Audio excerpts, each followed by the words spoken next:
Hello everyone, नमस्ते अनि स्वागत छ हजुरहरूलाई हिमालय किचनमा। आज म हजुरहरूको लागि नजिकै आइरहेको चाड तिहार स्पेशल रेसिपी लिएर आएको छु। आज म बनाउँदैछु अनारसा। अनारसा बनाउनको लागि मैले यहाँ चामललाई 8 घण्टा अगाडि भिजाएर लिएको छु। यसलाई चाहिँ हामीले रातभरि भिजाउँदा पनि हुन्छ। मैले यहाँ 3 कप चामललाई भिजाएको छु। अब यहाँ मैले छान्ने लिएको छु। अब म यो चामलको चाहिँ पानी तराउँछु।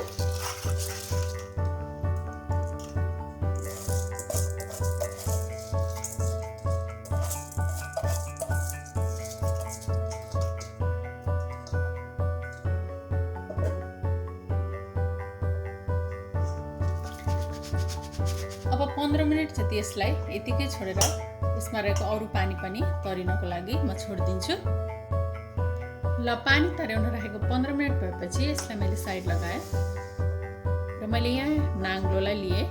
नाङ्लोमा मैले पेपर टावल राखेर लिएको छु। हजुरहरूले सफा कपडा पनि यसमा राख्न सक्नुहुन्छ।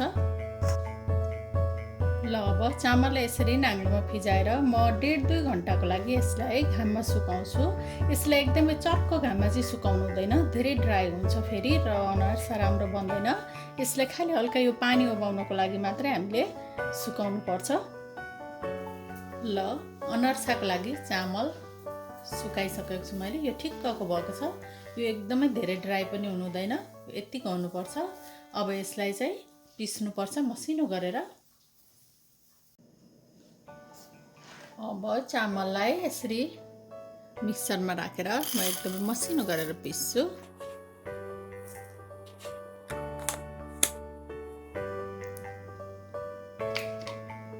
यसै गरी म सबै चामललाई पिसेर यसको पिठो बनाउँछु। हामीलाई अनारसा बनाउनु चाहिँ एकदमै मसिनो पिठो चाहिन्छ। हामीले यो पिसेको पिठोलाई चालेर एकदमै मसिनो पिठो निकाल्नेछौँ पछिबाट। ल, मैले सबै पिठोलाई यसरी पिसेको छु, तर यो पिठो चाहिँ अनारसा बनाउनको लागि अलिकति खस्रो छ। यसलाई चालेर म मसिनो पिठो निकाल्छु। ल, मैले पिठोलाई चाल्नको लागि यस्तो खालको छान्ने लिएको छु। अब मैले यसमा पिठो राख्छु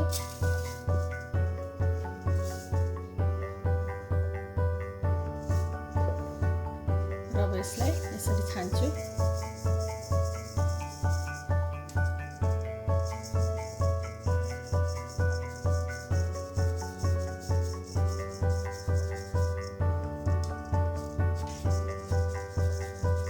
यसरी आएको खस्रो पिठोलाई चाहिँ फेरि म पिसेर यसबाट फेरि मसिनो पिठो बनाउँछु।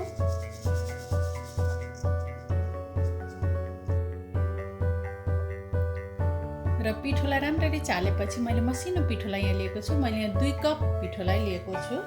अब मैले यसमा राखेँ 1 कप पाउडर चिनी। हामीले अनारसा बनाउँदा चाहिँ पिठो र चिनीको मात्रा एकदमै मिलाउनु पर्ने हुन्छ। मैले यहाँ पाउडर चिनी लिएको छु। पाउडर चिनी लिँदा चाहिँ चिनी छिटै पग्लिन्छ। सकेसम्म पाउडर चिनी नै लिनुपर्छ। यदि पाउडर चिनी आफूसँग छैन भने पनि चिनीलाई पिसेर मसिनो बनाएर लिनुपर्छ। र मैले पिठो पनि यही कपले नापेर 2 कप लिएकी हुँ। र अब यसमा मैले राखेँ 1 सानो चम्चा कागतीको रस र मैले यहाँ हातमा थोरै पानी यसरी लगाएकी छु। हामीले पानी धेरै चाहिँ राख्नु हुँदैन, थोरै हातमा पानी लगाएर अब म यसलाई एकदमै राम्ररी मुस्छु। यसलाई हामीले एकछिन टाइम दिएर यसलाई यसरी माड्नुपर्छ।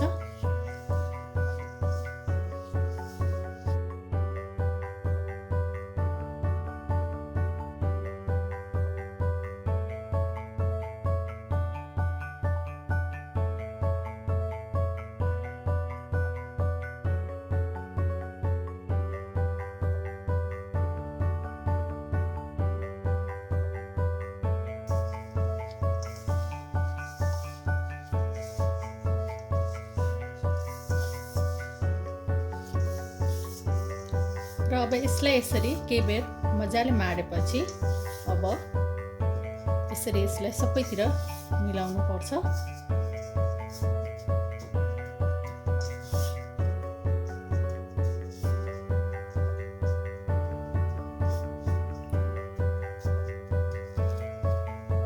अब यसलाई छोपेर न्यानो ठाउँमा केही बेरको लागि राख्नुपर्छ। र अनारसाको पिठो चाहिँ कहिलेकाहीँ छिटै रेडी हुन्छ र कहिलेकाहीँ चाहिँ यसलाई रातभरि राख्नुपर्ने पनि हुनसक्छ। र यसलाई राखेको 3 घण्टा भएपछि म यसलाई हेर्छु। यो चाहिँ राम्ररी पग्लिसकेको छ। अब फेरि यसलाई यसरी मुसिदियो एकपल्ट र यसलाई चाहिँ मुस्दै मुस्दै डो जस्तो बनाउनु पर्छ।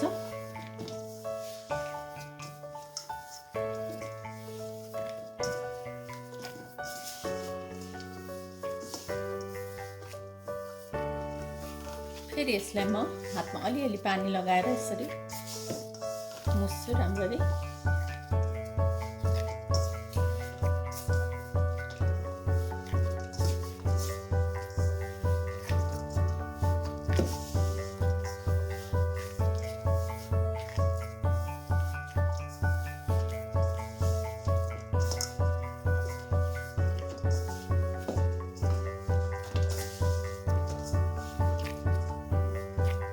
र अझै पनि यो अलिकति साह्रो नै छ।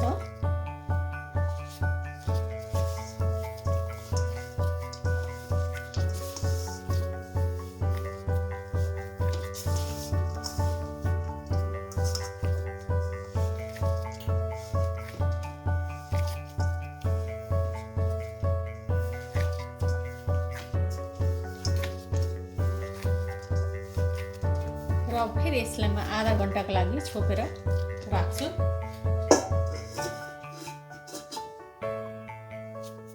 ल अब आधा घण्टा राखेपछि अब फेरि म यसलाई हेर्दैछु।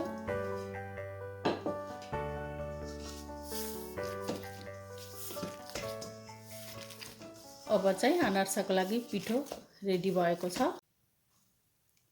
ल अब अनारसा बनाउनको लागि मैले यहाँ नाङ्लोमा पोस्ता दानालाई यसरी फिजाएर लिएको छु। यो पोस्ता दानाको ठाउँमा चाहिँ तिल पनि लिन सकिन्छ। त्यसै गरी यहाँ मैले थोरै घिउलाई पनि पगालेर लिएको छु हातमा लगाउनको लागि। र मैले थोरै घिउलाई हातमा लगाएँ।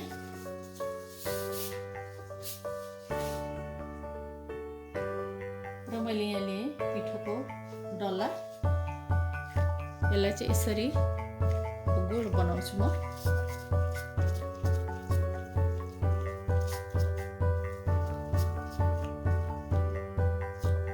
गोलो बनाउँदै बिस्तारै यसरी थिच्दै जान्छु। अब यसरी पोस्ता दानामा राखेर यसलाई हल्का गरेर थिच्दै थिच्दै यसलाई पथार्दै जान्छु।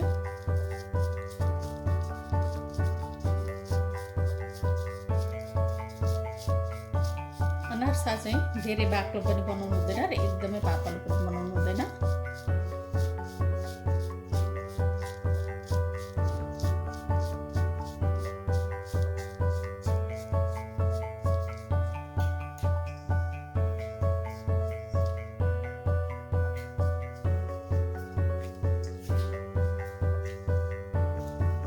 त्यसै गरी मैले यहाँ अर्को डल्लालाई लिएँ।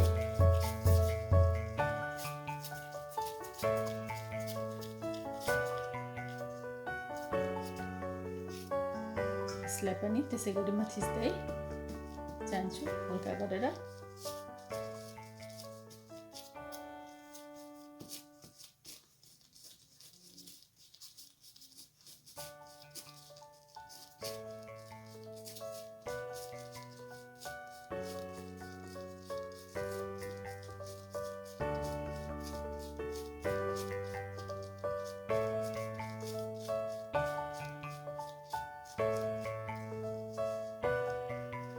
र अब यसले तेलमा राख्दा यसरी पोस्ता दाना भएको भागलाई माथिपट्टि पारेर म राख्छु।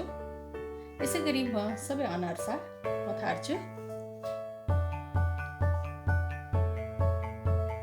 ल अब मैले अनारसा बनाउनको लागि तेल तताइसकेको छु। अब यसमा म राख्छु मैले अघि बनाएको अनारसा। मैले चाहिँ यो पोस्ता दाना भएको पार्टलाई चाहिँ माथिबाट पारेर राख्दैछु। तेल चाहिँ हामीले मिडियम तातो भएको तेलमा चाहिँ अनारसालाई पकाउनु पर्छ। धेरै तात्यो भने चाहिँ फेरि अनारसा फुल्छ र राम्रो हुँदैन।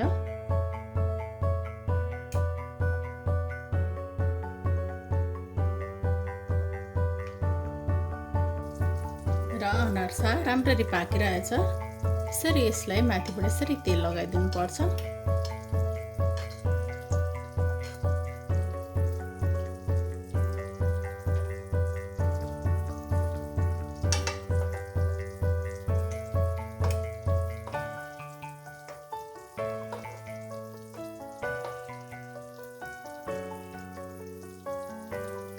ल अब यो अनारसा पाकेर रेडी भएछ। एकदमै राम्ररी जाले जालो भएर यो पाकेको छ। हाम्रो अनारसा झिक्न चाहिँ अलिकति गाह्रो हुन्छ, अलिकति केयरफुल भएर झिक्नुपर्छ यसलाई। र यसै गरी म अर्को पनि अनारसा राख्दैछु।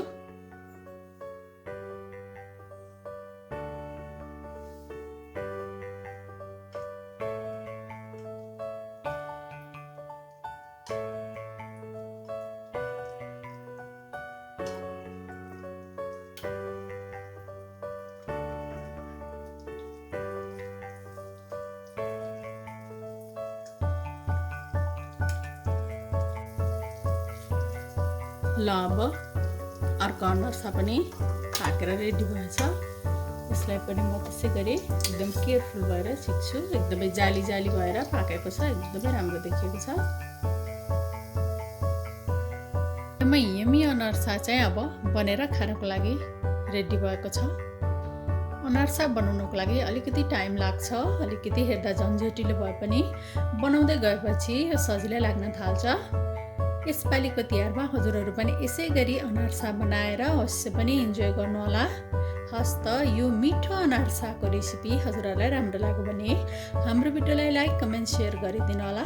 यस्तै रेसिपीहरूको लागि हाम्रो च्यानललाई सब्सक्राइब पनि गरिदिनु होला। सब्सक्राइब गरिसकेपछि नजिकै रहेको नोटिफिकेसन बेललाई पनि अवश्य पनि क्लिक गरिदिनु होला। फेरि पनि यस्तै मिठो परिकारको रेसिपी लिएर आउने नै छु।